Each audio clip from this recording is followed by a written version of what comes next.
Jamaah Allah Subhanahu wa taala, insyaallah pada kesempatan kali ini kita akan sedikit membahas permasalahan tematik yang berhubungan dengan fikih, dan tentu jamaah Allah Subhanahu wa taala yang pertama kali akan kita bahas yaitu bab yang berkenaan dengan bersuci atau thaharah. Karena memang bab ini merupakan bab yang paling mudah bagi seseorang untuk menyampaikan, dan tentunya juga mudah juga bagi para jamaah, bagi para pendengar untuk memahaminya, dikarenakan bab tersebut merupakan salah satu bab yang sering sekali kita dengar, hampir materi tersebut itu terulang-ulang terus menerus. Gimana enggak? Ustadz masuk pakai kitab ini, yang pertama kali dibahas masalah fikih, thaharah. Belum nyampe khatam satu buku, ganti ustadz lagi.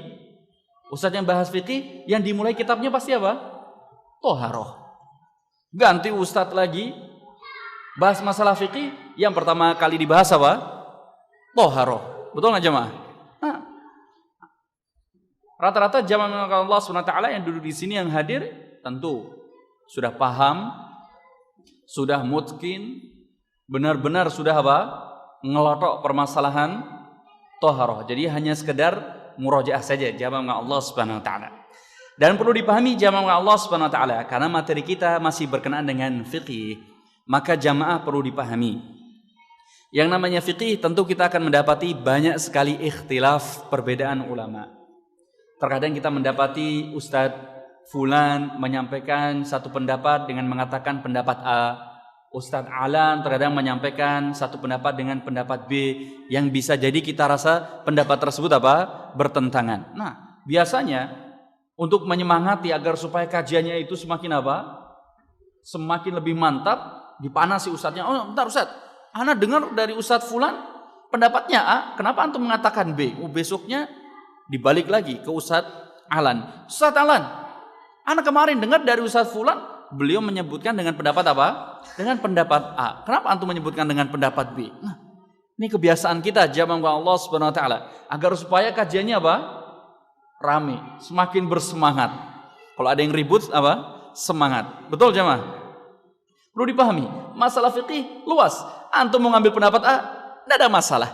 Antum mau ngambil pendapat B pun juga tidak ada masalah, karena memang ulama pun menyebutkan secara definisi yang namanya fikih apa? Hidayat fikih. Antum sana sini sudah belajar fikih kemana-mana. Apa itu fikih? Hah? Untuk anak kenalnya ini jamaah, anak kenal yang di pojok-pojok kalian, anak tunjuk juga. Kalau udah lama belajar fikih, ditanya fikih itu apa? Fikih apa ya? Hah? Apa? Fikih? Ya, fikih. Oh ya. Jadi selama ini jamaah belajar fikih, kira-kira apa menurut jamaah? Ada yang bisa menyebutkan? Saya kasih hadiah aqua glass. Adanya di sini aqua glass jamaah. Ada yang bisa menyebutkan jamaah? Apa itu fikih? Untuk muqaddimah saja. Hah? Masya Allah, beliau pemahaman, betul. Secara bahasa al-fiqhu al-fahmu, pemahaman. Tapi kita butuh definisinya. Apa itu kira-kira fikih? Jamaah Allah Subhanahu wa taala. Antum Mas yang pakai baju putih, yang liatin anak dari tadi. Jadi enggak enak anak diliatin terus dari tadi. Apa itu fikih? Nah, ilmu tentang tata cara ibadah. Masya Allah. Setidaknya beliau bisa menjawab. Ada lagi?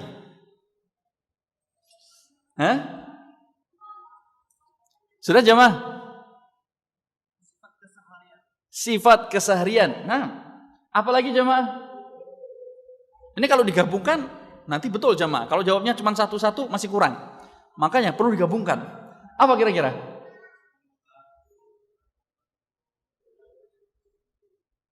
Nah, ilmu yang membahas tata cara hukum-hukum ibadah.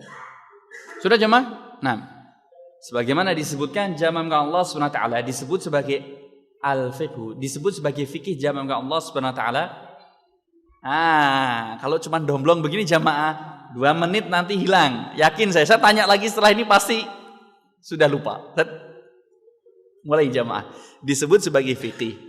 Sebagaimana ulama menyebutkan, saya sebutkan bahasa Arabnya dulu, setelah itu nanti bahasa Indonesianya. Ma'rifatul ahkami syar'iyyati bil adillah at-tafsiliyah allati tariquha al-ijtihadu. Yaitu proses untuk mempelajari dan mengetahui hukum syar'i. Jadi yang dibahas harus hukum-hukum syar'i. Dengan dalil secara terperinci.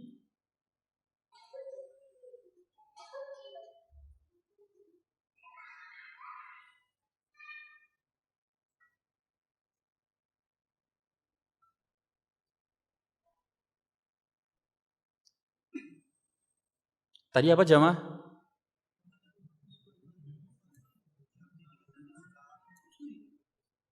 Apa coba yang kencang tadi apa?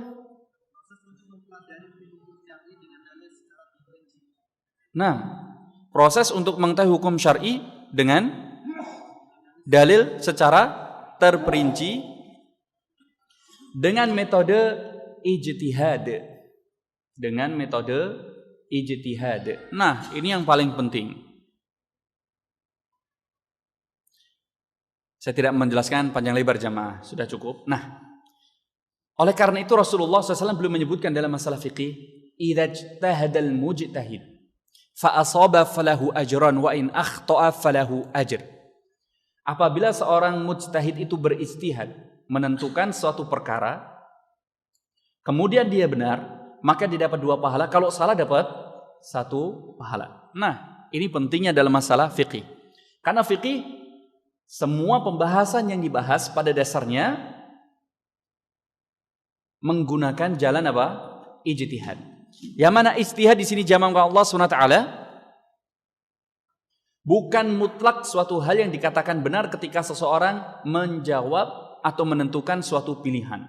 Terkadang benar, terkadang salah. Tapi perlu dipahami, kalau benar dapat 2 pahala, kalau salah tetap mendapatkan 1 pahala.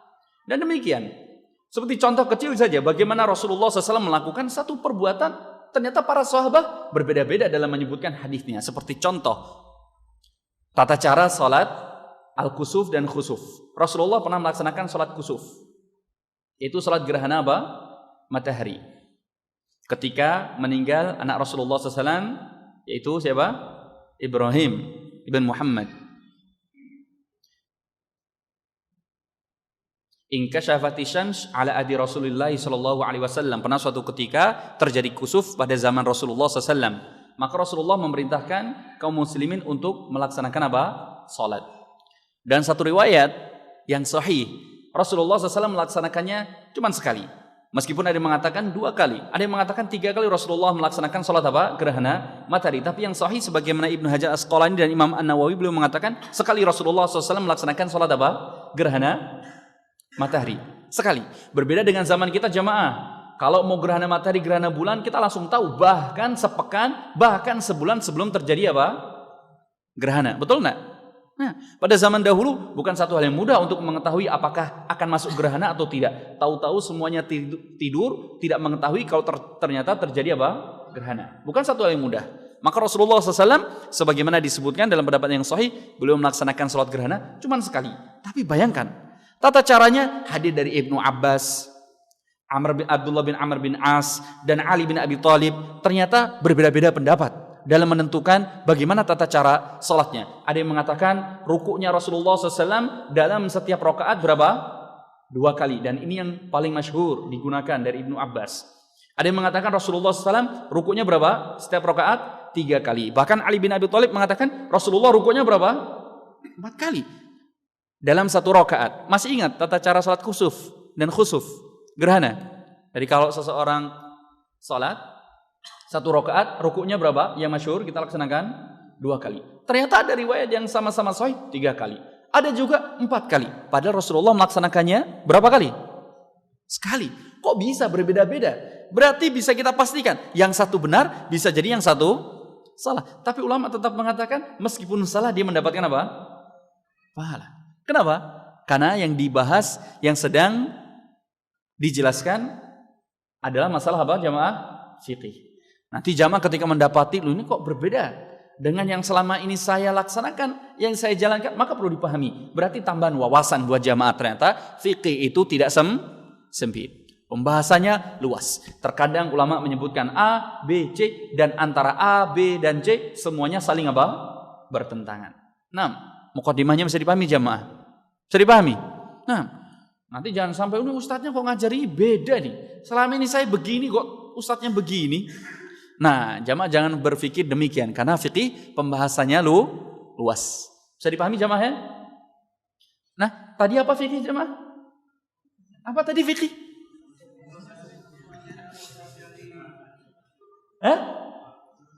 Alhamdulillah, barakallahu fikum yang masih hafal. Semoga Allah memberi keberkahan kepada ikhwah yang masih hafal apa itu fikih. Nam jaman kalau Allah Subhanahu wa taala. Oh, sebelumnya ada yang mau ditanyakan? Oh, biasanya kalau fikih kan semangat. Belum nyampe materi baru salam sudah ada yang tanya.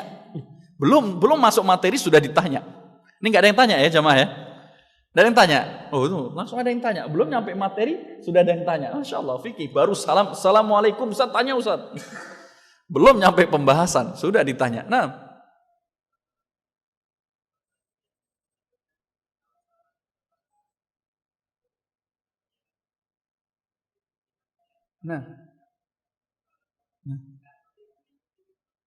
bagaimana yang mengikuti? Bagaimana mengikuti? Nah, pertanyaannya yang mengikuti tahukah yang diikuti salah? Nggak tahu, ya sudah, maka dia mendapatkan hal yang sama. Kalau dia tak tahu, ternyata itu salah masih diikuti, ya sebaiknya jangan. Tapi kalau nggak tahu ternyata yang diikuti salah, boleh nggak? Nggak ada masalah.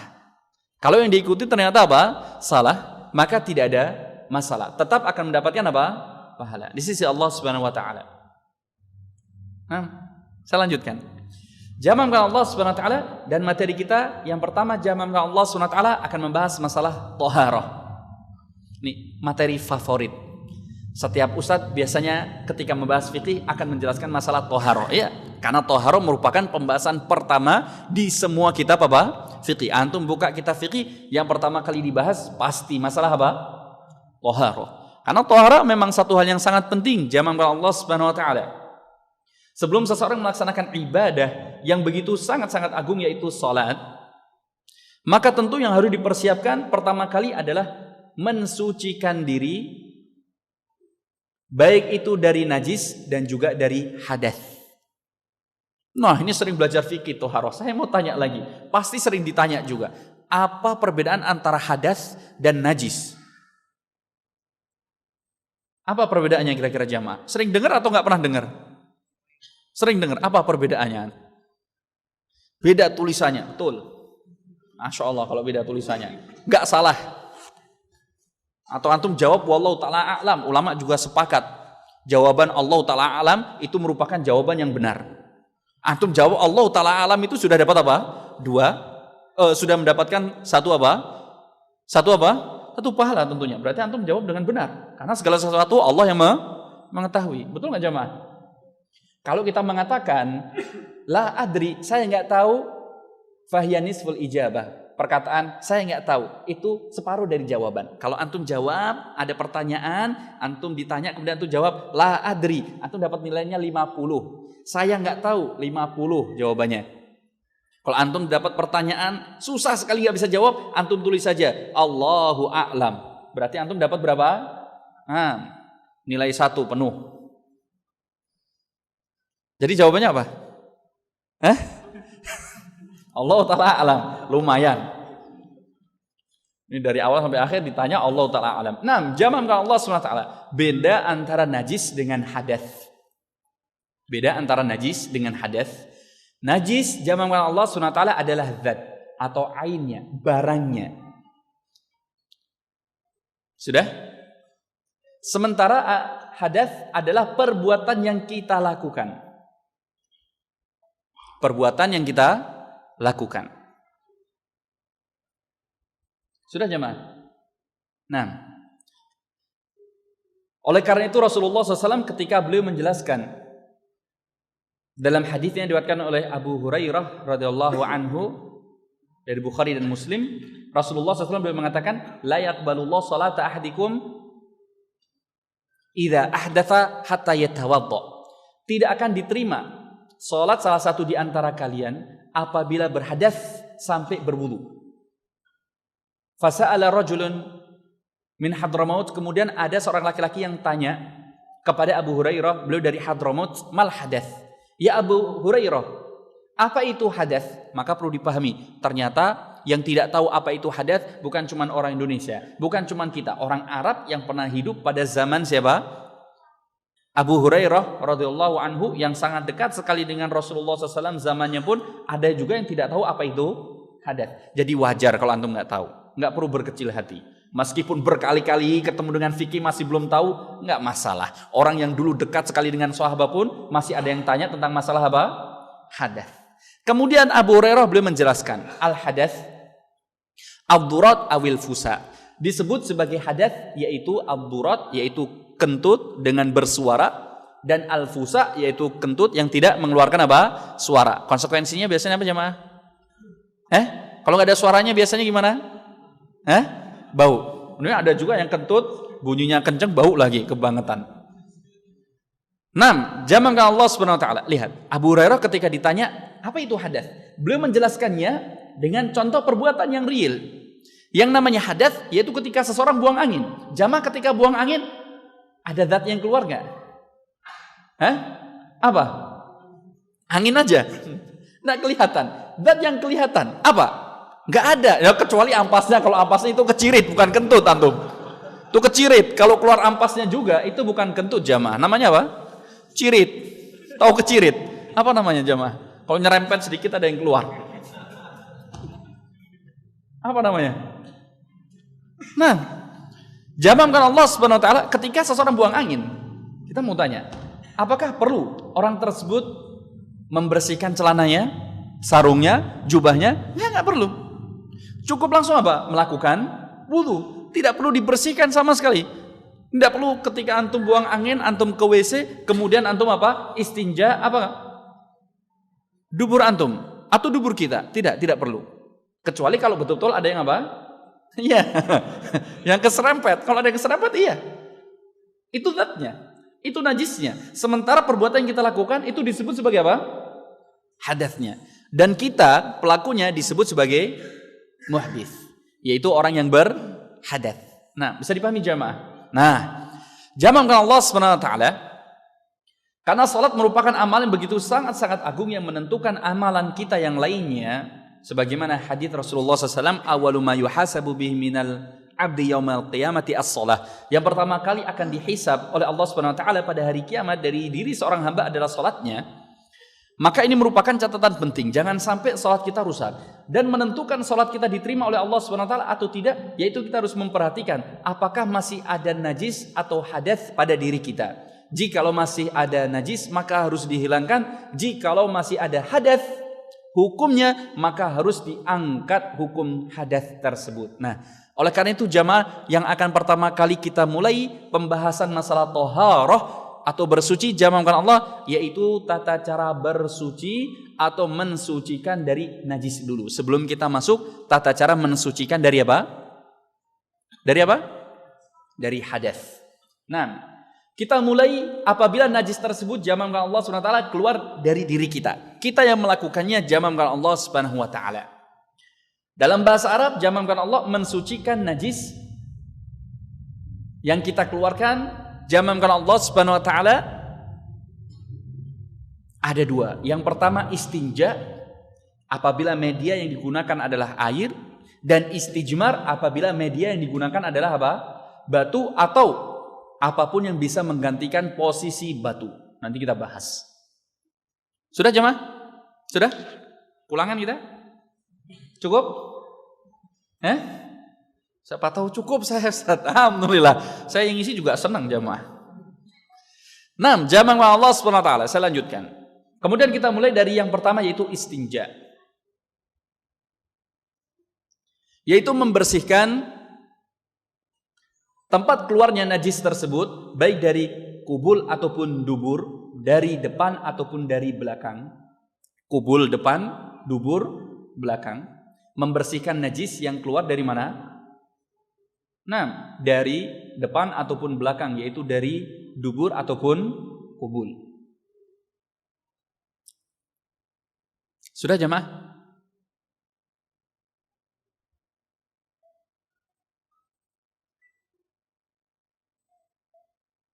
Saya kenal sama Pak Ridho, nanti saya tanya Pak.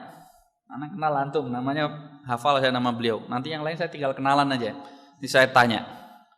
Tidak bisa jawab, saya suruh berdiri. Mana besok nggak akan hadir lagi jemaah ya. Nah, jamaah Allah SWT. Selanjutnya jamaah Allah SWT, tata cara mensucikan najis tersebut dari dubur ataupun kubul.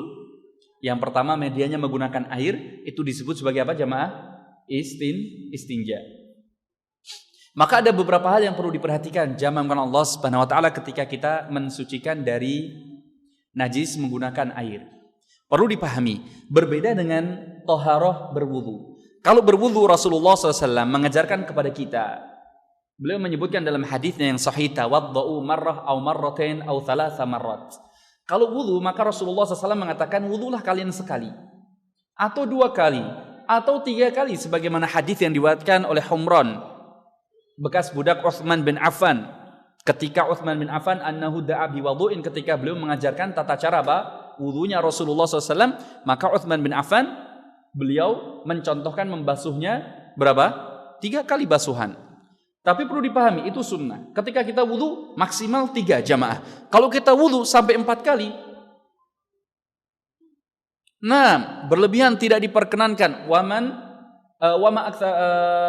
fa'ala aktsara min dzalika faqad ta'adda wa zalama wa asrafa. Barang siapa yang wudunya lebih dari 3 kali, maka orang tersebut sudah berbuat semena-mena, zalim, dan juga israf, yaitu boros.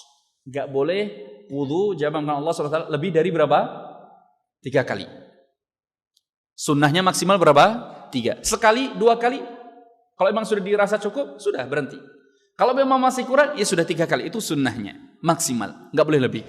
Sementara ketika kita mensucikan jamaah Allah SWT beristinja, maka kita boleh lebih dari 3 kali.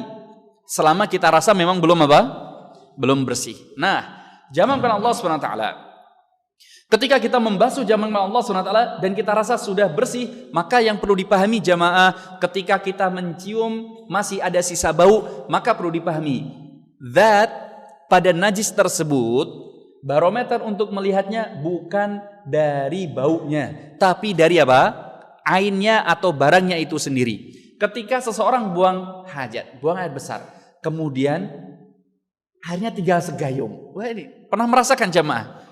Sudah keluar, jamaah sudah terlanjur, sudah di posisi sudah nyaman, sudah keluar, airnya ngucur, dapatnya cuman segayung. Orang Jawa namanya dilalah. Sisa 1 gayung, masih mending daripada cuman sisa 1 gelas aqua. Masih sisa cuman 1 gayung. Airnya sebisa mungkin digunakan untuk lebih efisien, semaksimal mungkin. Sudah dipakai, sudah dirasa bersih. Kemudian jamaah cium tangannya, kok masih ada sisa bau? Pernah ada yang mengalami jamaah? Nasib namanya. Berdoa semoga enggak. Jadi kalau ke WC dicek lagi jamaah. Siapa tahu akhirnya berhenti. Dicek, ini pengalaman. Pernah ada yang mengalami jamaah? Nasib kalau antum pernah mengalami. Pernah antum, Pak? Pernah? Belum pernah? Masya Allah. Nah, jamaah Allah SWT, antum sudah membersihkan, ternyata cuma 1 gayung airnya.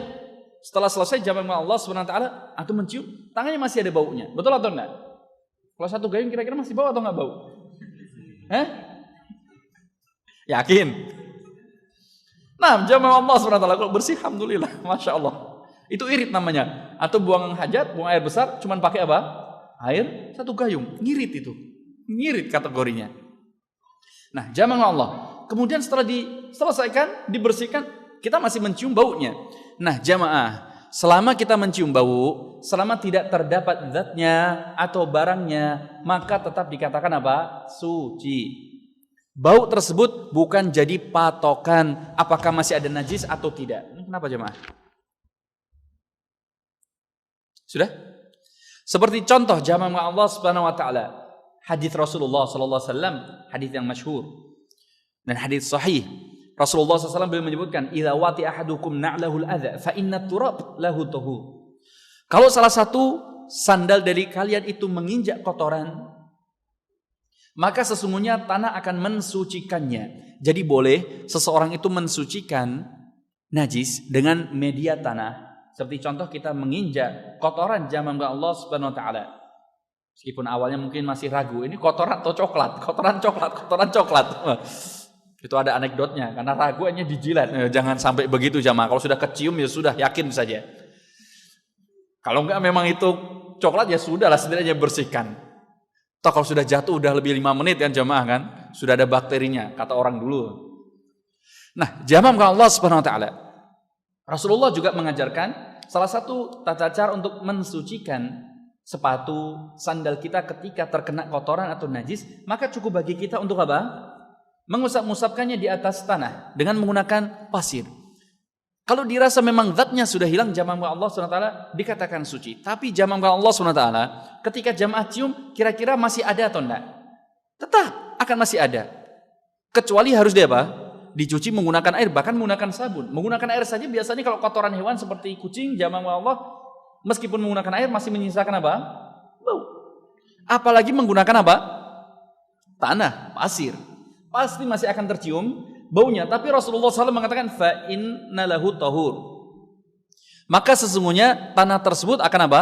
Mensucikannya. Nah, lihat jamaah Allah SWT. Berarti menandakan bahwa yang namanya bau itu bukan menjadi apa? Patokan untuk menentukan apakah itu najis atau tidak. Sudah jamaah, selama memang kotoran tersebut itu sudah hilang zatnya, barangnya, maka sudah dikatakan suci. 6. Jamaah Allah Subhanahu wa taala. Begitu juga contoh selanjutnya jamaah Allah Subhanahu wa taala, hadits Rasulullah SAW. Ketika disebutkan dalam hadits tersebut, jaa Arabi fabala bi ta'ifatil masjid. Ada seorang badui tiba-tiba datang kemudian kencing di mana? Di salah satu tiang masjid. Fazajarahun nas. Fanahahum Nabi sallallahu alaihi wasallam. Faqalu da'uh. Maka orang-orang marah, maka Rasulullah SAW mengatakan, biarkan sampai dia menyelesaikan apa? Hajatnya. Fa'amara Nabi SAW fa'uriqa alaihi. Maka Rasulullah memerintahkan agar supaya dia apa? Agar disiram. Nah, pertanyaan jamaah, kalau jamaah bukan Allah SWT dapati, ya masjidnya jangan seperti ini lah. Tanah, betulan masih tanah. Seseorang kencing di situ, setelah itu kita siram. Pertanyaannya, kencingnya masih akan ada atau hilang baunya? Masih akan ada. Tapi tetap ulama mengatakan tempat tersebut sudah kembali apa? Suci. Jadi jamaah, bau itu bukan patokan untuk menentukan masih ada masih najis atau tidak. Selama memang zatnya sudah hilang, maka dihukumi apa? Suci. Kecuali kalau masih ada yang nempel, kuning di mana? Di ujung kuku. Ya mas sudah buang hajat selesai, airnya cuma 1 gayung, sudah selesai. Ada yang nempel di ujung kuning. Nah, ya itu bisa jadi. Kalau dirasa memang sudah nggak ada, ya sudah selesai. Meskipun masih menyisakan apa? Bau. Nah, jamaah Allah Subhanahu wa taala. Kemudian jamaah Allah Subhanahu wa taala, tata cara untuk membersihkan najis tersebut maka pada dasarnya sama, cukup dibasuh jamaah. Begitu juga ketika membersihkan atau mensucikan bekas air kencing kita atau di kemaluan kita, di kubul ataupun dubur. Untuk buang air kecil dan juga wadi maka sama. Cukup bagi seseorang untuk membasuh di bagian kepalanya saja. Bagian apa? Hasfah. Paham antum insyaallah. Enggak perlu dibayangkan. Untuk laki-laki ketika buang air kecil ataupun keluar wadi, yaitu air yang keluar setelah apa? Seseorang buang air kecil biasanya, maka cukup cara membasuhnya meskipun cuma di bagian hasfah kepalanya saja cukup. Berbeda ketika seseorang mau membersihkan kemaluannya apabila keluar madhi. Dan madhi keluar ketika seseorang berada di awal syahwat. Keluar di awal syahwat. Sebagaimana hadis dari Ali bin Abi Thalib yang diriwayatkan oleh Bukhari dan Muslim, ketika beliau mengatakan kuntu rajulan madzaan fastahyaitu limakanati ibnatihi bi fa amartu Miqdad ibn al-Aswad an yas'alah Faqala Nabi sallallahu alaihi wasallam, "Ighsil dzakarahu." Wa fi riwayah, "Falyaghsil dzakarahu aw madzakirahu." Sebagaimana hadis dari Ali bin Abi Thalib ketika beliau mengatakan, "Aku adalah laki-laki yang sering keluar madhi. Kuntu rajulan madzaan." Dan ini suatu barokah kalau kita laki-laki sering keluar apa? Madhi. Karena madhi tidak mungkin keluar kecuali di mana? Di awal syahwat. Dan Ali bin Abi Thalib mengatakan, "Saya adalah seorang laki-laki yang sering keluar madhi. Dan saya malu bertanya pada Rasulullah bagaimana tata cara mensucikannya dikarenakan apa? Anaknya adalah istriku." Bayangkan kalau antum punya istri jamaah Allah SWT, ketika antum berdekatan dengan istri antum bisa keluar madhi, berarti menandakan setrumnya masih kuat. Mungkin kalau di awal-awal nikah, iya, baru dipegang tangan kita jamaah oleh istri kita, stromnya kenceng. 10 tahun sudah stromnya sudah nggak ada jamaah, sudah nggak ada stromnya. Itu kalau kayak aki itu sudah lebih masa pemakaian. Pegang-pegang begini sudah nggak pengaruh. Mau guling-gulingan juga sudah nggak ada stromnya jamaah. Ya, udah awal nikah mungkin iya. Nah, ini berkah. Ketika seseorang masih bisa keluar madhi jamaah ketika berdekatan dengan istrinya, ini merupakan apa? Barokah. Stromnya berarti masih apa? Kuat. Kalau antum sudah di atas 5 tahun masih seperti ini, bersyukur. Apalagi yang berapa tahun, Pak? 15 tahun. 15 tahun. 25 tahun atau 20 tahun, Pak? Kalau masih ada setrumnya, patut apa? Bersyukur. Yang belum menikah nggak akan paham itu. Nah, jamaah Allah Subhanahu wa taala. Maka Rasulullah SAW ketika Ali bin Abi Thalib bertanya demikian karena malu, istrinya adalah anaknya Rasulullah SAW yaitu Fatimah binti Rasulullah SAW, maka beliau memerintahkan kepada Miqdad bin Al-Aswad untuk bertanya pada Rasulullah. Maka Rasulullah mengatakan, "Cucilah kemaluanmu." Dan satu riwayat, hendaklah dia mencuci kemaluannya dan juga apa namanya ya? Buah zakarnya. Oleh karena itu ketika mensucikan madhi jamaah berbeda dengan mensucikan ketika seorang buang air kecil. Kalau seseorang buang air kecil, dibersihkan, dibasuh di bagian hasfah atau kepalanya cukup. Sementara untuk mensucikan dari apa tadi jemaah? Madhi, maka yang diperintahkan adalah mencuci seluruh apa? Kemaluan. Semuanya. Paham antum kan? Semuanya. Jangan ditinggalkan. Sampai pada apa? Ya bahasa mudahnya telurnya. Atau apa? Nah, sampai hingga pada buah zakarnya seluruhnya.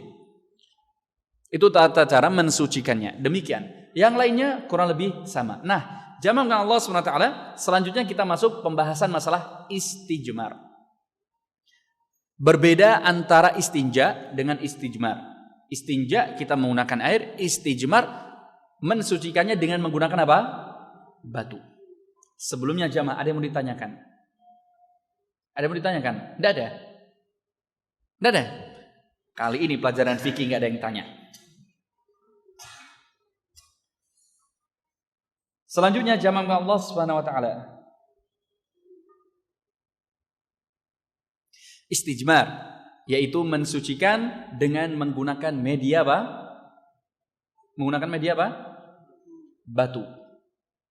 Dan ini juga merupakan salah satu syariat yang diajarkan oleh Rasulullah sallallahu alaihi wasallam. Karena terkadang seseorang juga dalam keadaan urgen butuh yang namanya batu dan yang semisalnya. Nah, hanya saja ulama kemudian berbeda pendapat.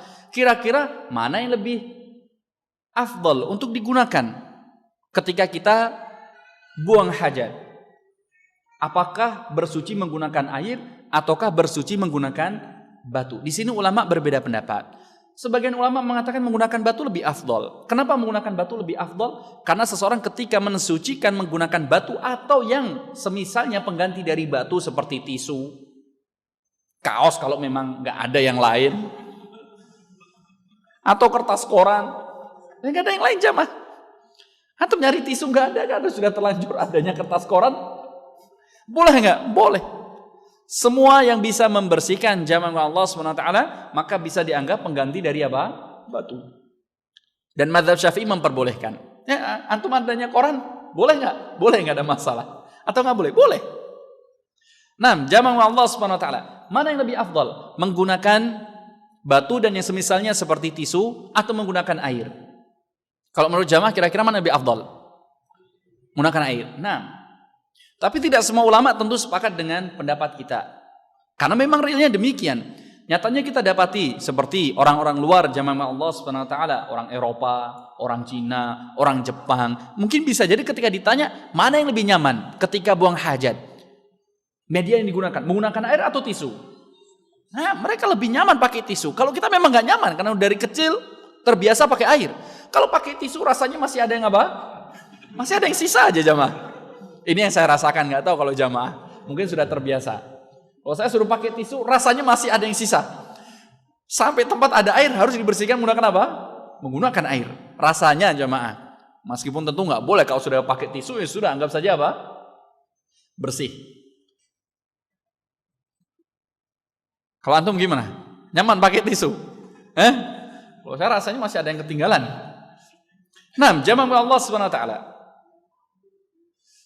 Saya lanjutkan jamaah Allah Subhanahu wa taala. Nah, selanjutnya, ulama yang mengatakan menggunakan batu lebih afdal, maka alasannya yang disebutkan, karena seseorang ketika mensucikan menggunakan batu atau yang semisalnya, maka tangannya tidak langsung bersentuhan dengan apa? Zat najisnya. Tetap memuliakan tangannya. Tetap memuliakan apa? Tangannya. Karena ketika menggunakan batu, tangan langsung tidak bersentuhan langsung dengan apa? Benda najisnya. Jadi pahami jamaah? Ini alasan kenapa sebagian ulama mengatakan menggunakan batu lebih afdal. Atau yang semisal pengganti dari batu. Maka tidak heran kalau banyak juga kita dapati ada orang-orang juga yang mereka memang lebih senang beristinja menggunakan batu atau istijmar. Bisa dipahami jamaah ya? Nah, selanjutnya jamaah Allah Subhanahu wa taala dan jumhur ulama tentu mengatakan menggunakan air lebih afdal. Karena berdasarkan pada hadits Rasulullah SAW ketika Allah SWT menurunkan satu ayat yang berkenaan dengan penduduk Kuba. Ini Kubanya bukan di Amerika sana. Amerika mana Kuba jemaah? Amerika mana? Selatan, Latin, Utara? Amerika Utara dah? Nah, beda Kuba ini jemaah. Ini Kuba di Madinah, Kuba. Nah, ketika Allah SWT menurunkan ayatnya, la masjidun ussisa ala taqwa min awwali yaumin ahaqqu an taquma fihi rijalun yuhibbu ayyatahharu wallahu yuhibbul mutahhirin. Ketika turun ayat tersebut, yaitu masjid yang pertama kali dibangun di atas ketakwaan. Masjid yang pertama kali dibangun disepakati ulama, masjid apa jemaah? Masjid Quba. Tapi tempat di Madinah yang pertama kali disolati oleh Rasulullah SAW itu di daerah yang berdekatan dengan Quba, kurang lebih jamaah Allah sekitar cuman antara 300 meter mungkin. 300 meter ya. 300 sampai maksimal 500 meter. Yang disebut sebagai masjid apa? Jum'ah. Yaitu masjid yang pertama kali Rasulullah SAW melaksanakan sholat di situ. Masjid Jum'ah. Rasulullah melaksanakan sholat apa? Jumat. Kemudian dibangun masjid. Di daerah lahan milik kabilah Banu Amir. Tapi Rasulullah tidak membangun masjid di situ. Rasulullah hanya melaksanakan sholat apa? Jumat. Kemudian dibangunlah masjid di tempat Rasulullah melaksanakan sholat. Sementara masjid yang memang benar-benar dibangun pertama kali adalah masjid apa? Quba. Dan Rasulullah ketika turun ayat tersebut, karena Allah memuji orang-orang yang ada di masjid Quba tersebut atau orang Quba, maka Rasulullah bertanya, Innallaha qad sana'a alaikum famadza taf'alun. Allah Subhanahu wa taala memuji kalian. Kira-kira apa yang kalian lakukan hingga kalian mendapatkan pujian? Maka orang-orang Quba mengatakan la syai' ghaira annana ladaina jiran yahudi kanu yaghsiluna min atharil ghaib bil ma'i fanaf'alu kama yaf'alun. Kita tidak pernah melakukan apapun ya Rasulullah. Maka Rasulullah mengatakan kepada penduduk Quba, Allah SWT memuji kalian di dalam ayat ini. Kalian disebut orang-orang yang memang bersuci dan Allah senang dengan orang-orang yang bersuci. Kok kalian bisa mendapatkan predikat tersebut? Maka kemudian penduduk Quba mengatakan kita tidak pernah melakukan apapun ya Rasulullah kecuali kita punya tetangga orang Yahudi dan mereka biasa membersihkan bekas buang hajat mereka dengan menggunakan air dan kami melakukan sebagaimana yang mereka lakukan. Nah, ini menunjukkan membersihkan najis dengan menggunakan air ini lebih apa? Lebih afdal. Dikarenakan Allah memuji penduduk Kuba, dikarenakan mereka senang bersuci, ternyata media yang mereka gunakan adalah apa? Air. Nah, jamaah kalau Allah Subhanahu wa taala. Tentu yang lebih afdal lagi sebagaimana pendapat dari Syafi'iyah. Syafi'iyah mengatakan lebih afdal apabila seseorang bisa menggabungkan di antara keduanya. Yang pertama menggunakan apa? Batu. Setelah itu menggunakan apa? Air. Pakai tisu dulu, setelah dirasa mulai bersih, kemudian menggunakan apa? Air. Dengan alasan apa? Dikarenakan jamaah Allah tentu berbeda kondisi dan juga situasi antara mazhab Syafi'iyah ketika mengatakan demikian dengan realita yang kita dapati di masyarakat kita. Kalau kita di Indonesia jamaah, air melimpah. Air apa? Melimpah. Sementara ketika kita berada di negara Arab jamaah, air itu bukan satu hal yang mudah. Bukan setiap orang itu bisa punya sumur masing-masing. Bukan satu hal yang mudah. Air itu rata-rata harus apa? Beli. Dan belinya biasanya apa? Sudah selesai. Pulang kita jamaah. Sudah? Masih boleh dilanjutkan? Nggak boleh? 5 menit. Masya Allah. Syukran. Jazakallah khairan. Terakhir jamaah Allah. Kenapa mazhab Syafi'i mengatakan demikian? Karena memang realitanya negara Arab demikian. Air itu tentu bukan satu hal yang mudah. Apalagi ketika seseorang berada di perjalanan. Maka salah satu cara untuk menghemat penggunaan air tersebut jamaah Allah SWT membersihkan najis tersebut. Setelah buang hajat, pertama kali menggunakan batu atau pengganti dari batu. Setelah dirasa memang sudah bersih, hilang zatnya, kemudian diikuti dengan menggunakan apa? Air. Karena kalau hanya menggunakan air dan airnya jumlahnya tidak banyak, ditakutkan masih menyisakan apa? Baunya. Meskipun tentu tidak dihukumi najis. Nah, jamaah Allah SWT, insya Allah kita akan lanjutkan pada pertemuan yang akan datang. Syarat-syarat diperkenankannya bagi kita untuk melakukan istijmar. Apa saja syarat-syarat tersebut insya Allah akan kita lanjutkan pada pertemuan yang akan datang. Jikalau Allah SWT memberikan kesempatan kepada kita, kita tutup dengan doa kafaratul majlis. Subhanakallahumma bihamdika asyhadu an la ilaha illa anta. Assalamualaikum warahmatullahi wabarakatuh.